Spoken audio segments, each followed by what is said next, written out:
اعوذ باللہ من الشیطان الرجیم بسم اللہ الرحمن الرحیم۔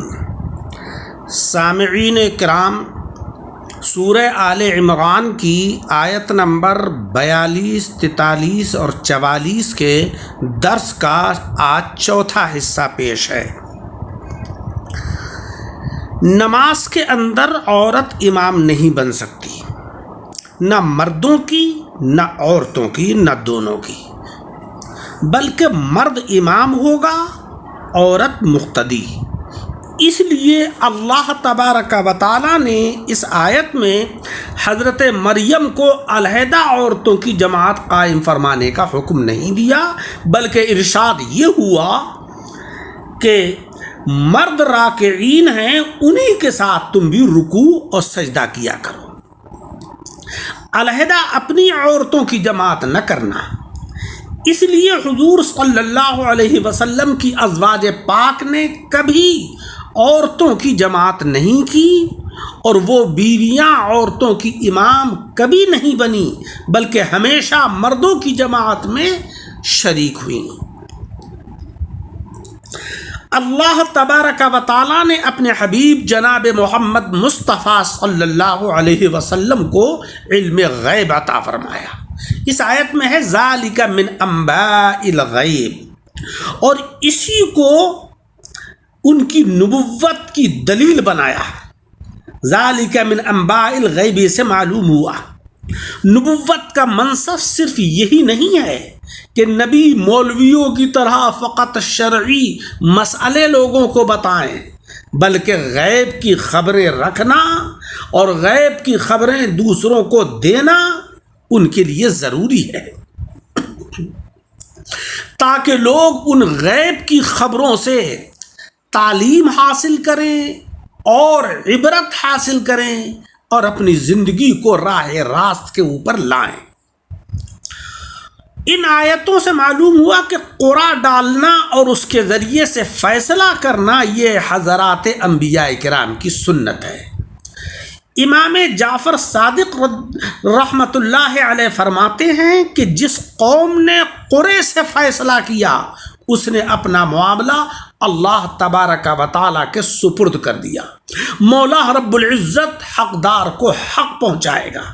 حضرت امام باقر فرماتے ہیں کہ جس پر سب سے پہلے قرعہ ڈالا گیا وہ حضرت مریم بنت عمران ہیں کہ ان کی پرورش کے لیے بیت المقدس کے خدام نے قرعہ اندازی کی، قرعہ ڈالا، اور اس میں حضرت زکریا علیہ السلام کا نام نکلا، اور انہی نے حضرت مریم کی پرورش کی۔ جس قلم سے کلام الہی لکھا جائے اس کی عزت اور اس کا احترام کرنا چاہیے، جیسا کہ ہم نے اقلامہم کی تفسیر میں بیان کیا کہ بعض کے نزدیک یہ تورات لکھنے کے قلم تھے کہ جو گھس گھس کر چھوٹے رہ گئے تھے اور محفوظ تھے، انہی قلموں کو لے جا کر دریا کے اندر ڈالا، اور طے یہ ہوا کہ جس کے قلم پانی کے اوپر تیر جائیں یا بہاؤ کی طرف کو جو ہیں وہ چلنے لگیں، وہی حضرت مریم کی کفالت کرے گا، لہذا اس میں حضرت زکریا علیہ السلام کے نام قرآن نکلا۔ جس قلم سے دینی علوم لکھے جائیں، نہ ان کا برادہ گندی جگہ ڈالا جائے اور نہ بیکار شدہ قلم کو بے ادبی کی جائے۔ سنا گیا ہے کہ ایک مصنف نے وصیت کی تھی کہ میرے غسل جنازہ کے لیے میرے استعمال شدہ قلموں سے پانی گرم کیا جائے، شاید رب تبارک و تعالیٰ اس کی برکت سے میرے گناہ معاف کر دے۔ یہ ان کی تواضع تھی، بلکہ احتیاط یہ ہے کہ ایسے قلم قرآن پاک کے گلے ہوئے اوراق کی طرح دفن کر دیے جائیں۔ حضرات انبیاء کرام 4 قسم کے ہیں۔ بعض وہ ہیں کہ جن کا نام نہ تو قرآن شریف میں آیا ہے نہ ان کے حالات بیان ہوئے ہیں، جیسے کہ حضرت دانیال۔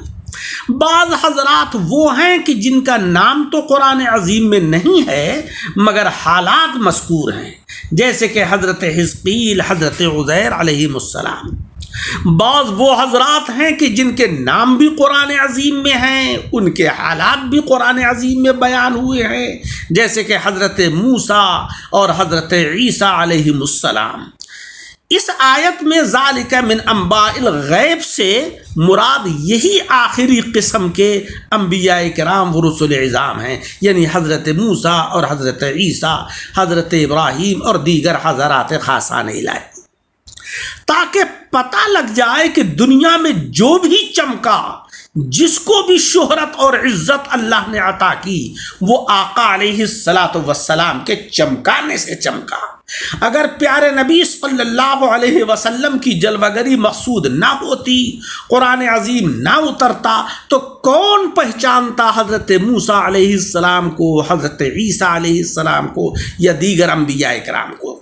جب آقا علیہ السلام اس عالم میں رحمت بن کر جلوہ گر ہوئے، آپ کے ذریعے سے مولا تبارک و تعالیٰ نے قرآن عظیم جیسی رشد و ہدایت سے لبریز کتاب امت محمد مصطفیٰ صلی اللہ علیہ وسلم کو عطا فرمائی، تو سب نے پہچان لیا کہ حضرت موسیٰ علیہ السلام بھی اللہ کے رسول ہیں، حضرت عیسیٰ علیہ السلام بھی اللہ کے نبی اور رسول ہیں، حضرت ابراہیم علیہ السلام اور دیگر حضرات انبیاء کرام و رسول اعظام کو بھی پہچانا۔ جسے جتنا چمکایا وہ اتنا ہی چمک گیا۔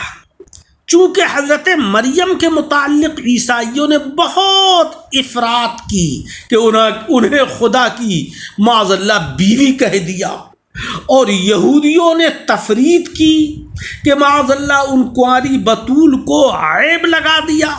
اس لیے اللہ تبارک و تعالیٰ نے ان کے سچے سچے واقعات قرآن عظیم میں بیان فرما دیے تاکہ یہ افراط اور تفریط ختم ہو جائے۔